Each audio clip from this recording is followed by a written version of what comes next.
Hi, my name is Eric Pabone. On my honor, I have read this week's reading in their entirety, Building a Movement to End the New Jim Crow by Daniel Hunter. I got a bunch of notes here to go through, so just bear with me. The first in the beginning was great. The story about the hunger strike starting out in Pelican Bay, and it's starting with the different factions of gangs, like I think it was the Black Mafia, the Mexican Mafia, the Aryan Brotherhood. Like there was I thought that was very special. The fact that they came together to organize a hunger strike that eventually went across the nation. Um, I thought that was incredible, and for change, and specifically for what do you call that? Being locked up as solitary. The amount of solitary that they were getting. Horrible conditions. And then how they started talking about the roles, I think, is an incredible and a great way to build a movement, to talk about building a movement, because everybody has a role to play. Everybody's character, everybody's personality is drives a certain kind of change. So with the advocates, the organizers, the helpers, the rebels, all different kinds of people and different levels of, require different levels of action. And I think, throughout our lives, we change too. Like our roles can change. And I think about, my past and how I started a rebel for sure. And now, where I am now in life, I am no longer a rebel. I'm more of like an advocate or organizer. And then also for different things like,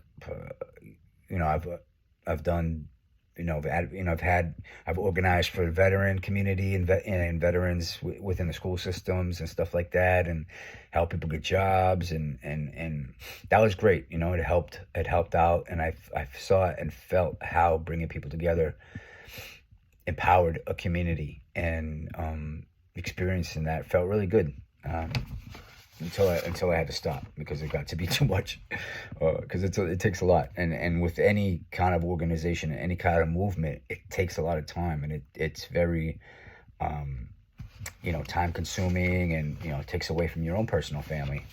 So those types of bringing those factions in, things get tricky without a doubt. But reading about it here in terms of making change within a system, that's like a different story. That's like a whole. I can't imagine how exhausting it is to like go up against the entire system that is in place where the country ceases to recognize it.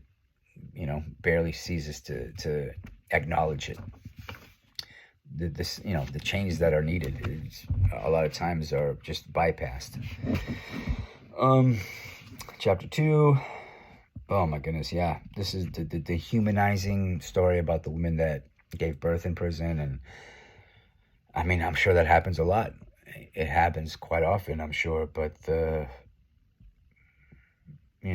saw the births of my kids, and how hard it was for for the mother of my kids, and being there for her. But I can't imagine what it's like to have shackles on your ankles. I think for a brief moment they were taken off while the birth was actually happening, and then to have it put on again while holding the child for the first time. Imagine having that like reminder that just boom, shackles on your body while you hold your kid for the first time is so impactful for the mom.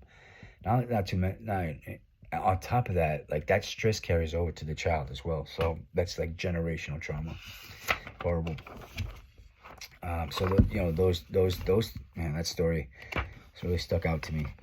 Um, and there was a lot of stuff, a lot of stories that stuck out to me too. Another one was the Pakistan, the East Pakistan, which is now Bangladesh. How the U.S. government was sending weapons to them, and then the Quakers in Pennsylvania who stood up and organized.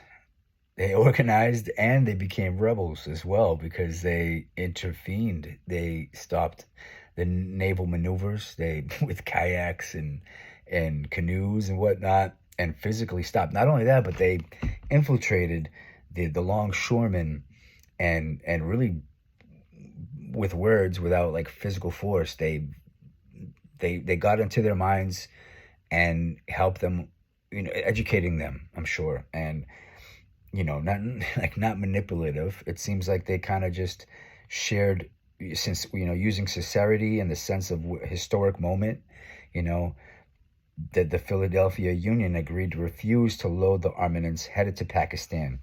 And that was the beginning of the end. I think that's an amazing story. An amazing story from Pennsylvania Quakers. I've never heard that before. And, you know, the importance of that really stuck out to me. And man, like I'm going to do some more research about it. And I would like to learn more about that whole situation. But going past that, towards the end of the chapter, chapter 6, I believe it is. The creative, effective campaigns, choosing which way to go, choosing what to fight, picking campaign goals. This is great for like strategizing, for organization. It's like a blueprint. It's pretty cool, and I appreciate that. It's like honing in a belief and then figuring out how to tackle it step by step, tactically. And being a military-minded person, I can really appreciate that. And it goes on more about that. And so the overall building a movement. It really, it's a short read, but there's a lot inside of it, and I thought it was great.